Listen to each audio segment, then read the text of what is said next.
সহযোগিতা চেয়ে আওয়ামী লীগ নেতাদের চিঠি দিয়েছেন ময়মনসিংহ সদর আসনের সংসদ সদস্য মহিতুর রহমান শান্ত।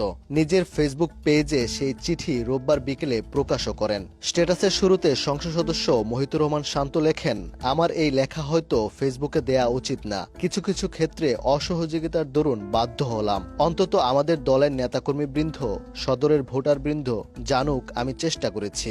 সদর উপজেলা আওয়ামী লীগের অধীনে থাকা সকল ইউনিয়ন আওয়ামী লীগের সভাপতি, সাধারণ সম্পাদককে উদ্দেশ্য করে সেই চিঠি দেন সংসদ সদস্য মহিতুর রহমান। চিঠিতে সংসদ সদস্য শান্ত লেখেন, আপনাদের অবর্ণনীয় পরিশ্রম এবং ভালোবাসায় আমি আজ ময়মনসিংহ সদর আসনের সাংসদ। আপনাদের প্রিয় নেতা আলহাজ অধ্যক্ষ মতিউর রহমানের সন্তান হিসেবে মানুষের প্রতি আমার দায়বদ্ধতা রয়েছে।